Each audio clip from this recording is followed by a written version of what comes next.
munaasabadan oo mid si heersare loo soo agaasimay isla markaana lagu daafuriyay xafiiska urur siyaasadeedka Karaame ee magaalada Gaalkacyo ayaa lagu qabtay isla magaalada. Munaasabada shacabka reer Gaalkacyo loogu soo bandhigay urur siyaasadeedka Karaame ayaa waxaa goobjoog ahaa madaxda sare ee ururka, odayaasha dhaqanka, ururada haweenka, dhalinyarada iyo qaybaha bulshada ee ku nool magaalada Gaalkacyo, kuwaas oo lagu casuumay inay goobjoog ay ka noqdaan daafurka urur siyaasadeedka Karaame. Dowladda Soomaaliya ayaa diyaarinaysay in dalka ay ka hirgalaan xisbiya siyaasadeed isla markaana shacabka ay doortaan madaxdooda, waxaana madaxda urur siyaasadeedka Karaame ay sheegeen in xafiisyo ay ka furanayaan dhammaan gobolada dalka si ay u helaan taageerayaal badan. Gudoomiyaha urur siyaasadeedka Karaame ee Galmudug Sheekh Muxudiin Yuusuf Barre ku-xigeenkiisa iyo madaxda kale ee ururka ayaa sheegay wacdiga xafladaha la igu yeeri jiray Soomaa, laakiin caawa waxaa la igu yeeray inaan bulshada ku soo dhoweeyo urur siyaasadeedka Karaame xafladiisii daafurka. waxaad dareemaysaan isbeddel inuu jiro Soomaa. waxaan idin leeyahay aniga oo Sheekh Muxudiin Sheekh Yuusuf Barre caawa waxaan idinku soo dhoweynayaa xafladda daafurka urur siyaasadeedka Karaame. arrintaasi waxay bixinaysaa macno ah urur siyaasadeedka Karaame siyaasadda Soomaaliya inuu ka rabo isbeddel muuqda oo la taaban karo. aad baan waliba ugu faraxsanahay dadka halkaa fadhiya inay yihiin dadkii aqoonta matalayay xagga diinta iyo xagga adduunyadaba. xisbiga Karaame daafurkiisii Muqdisho kadib sababta uu reer Galmudug targetka labaad uga dhigay waxa weeye dadka reer Galmudug waa dadka badana isbedelada Soomaaliya ka dhacay oo dhan hormuudka waa haday tahay dawlad dhiskii ugu horeeyay ee Soomaaliya Cabdullaahi Ciise Maxamuud oo dadkii ugu horeeyay dawladnimo Soomaaliya uu bilaabay, iyo haddii ay tahay markii qarankan la soo hajuumo 1993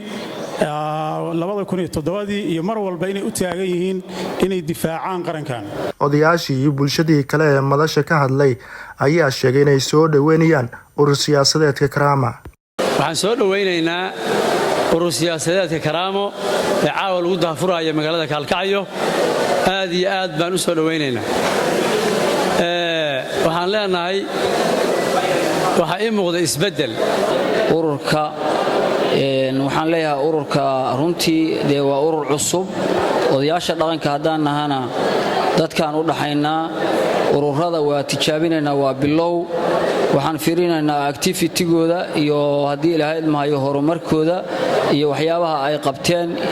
wax badan baa qofku markuu doorasho doonaya wuxuu yidhahdaa waxaasaan qaban doonaa, laakiin waxaan ka horeeya waxaasaan soo qabtay. waaya warmadihna waa la yidhi intiisii macnaha badnayd. wixii horey u jiray waa laga sheekeeyey, wixii la soo maray waa laga sheekeeyey, waxa hadda la marayana waa laga sheekeeyey. aad iyo aad marka hore waxaan rabaa inaan xisbiga soo dhoweeyo urur siyaasadeedka Karaame. aad iyo aad baan u soo dhoweynaynaa. waxaan leenahay wixii jiray wax ka bedela. aad iyo aad baan u soo dhoweynaynaa. waxaan rabaa inaan soo dhoweeyo urur siyaasadeedka Karaame. walaalayaal soo dhowaada. Karaame waa la sheegay waa karaamaysan yahay. gudoomiyihiisa waa nin asfac soo naqaano Khaliif Shumajiin waa la sheegay shaqul beledkii, laakiin ged buu la soo baxay gedii lagu yaqaanaa. weynaynaa urur siyaasadeedka Karaame iyo guud ahaan ururada siyaasadda iyo guud ahaan doorashada loo dhaqaaqay. waan ku faraxsanahay in shacbiga Soomaaliyeed codkooda ay ku bagtaan inkastoo cabsi qabo oo aan waxaan ma shaqayn doonaa. Khaliif Cabdikariin Maxamed, gudoomiyaha urur siyaasadeedka Karaame ee Soomaaliya iyo xoghayaha ururkaasi ayaa si wadajir ah u sheegay waxaa muhiim u ah urur siyaasadeedka Karaame. maxaa yeelay si rasmi ah ayuu maanta wax uga daahfurayaa xarunta cusub ee urur siyaasadeedka Karaame, xarunta Gaalkacyo ee galmudug daafurku wuxuu ka turjumayaa ballanqaadkii ku aadanaa in ururka karaama uu gaarsiiyo dhammaan dalka gobolada si ay bulshada Soomaaliyeed ugu soo bandhigo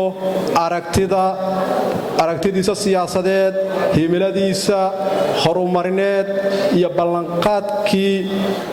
ballanqaadkii ku aadanaa horseedid siyaasad daahfuran cadaalad ku dhisan galmudug urur siyaasadeedka karaama marti kuma aha degmooyinkiisa dhan uu joogaa intuu joogaa cadaaduu joogaa dhusmareebuu joogaa caadwaaquu joogaa degmo uusan joogin ma laha xaraaluu joogaa marka ha u malaynina gaalkacyo keligeed inuu joogo urur siyaasadeedka karaama galmudug dhan wuu joogaa waddanka dhan wuu joogaa urur siyaasadeedka karaama waa urur loo asaasay ilaalinta karaamada iyo xuquuqda muwaadinka Soomaaliya meel kastoo uu joogaba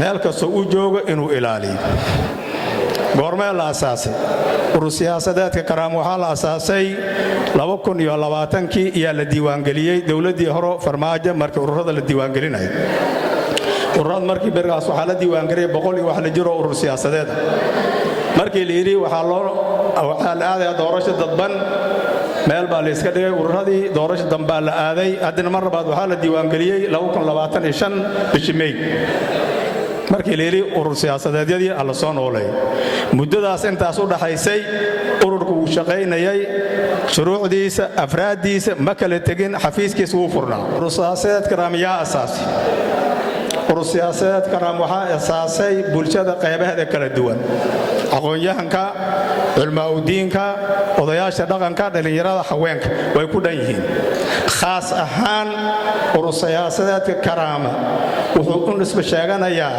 amba wuxuu gaar u yahay oo asaaseen bahdii waxbarashada waddanka Soomaaliya markuu burburay u istaageen ubadka Soomaaliyeed dawlad la'aan in iskoolo loo furo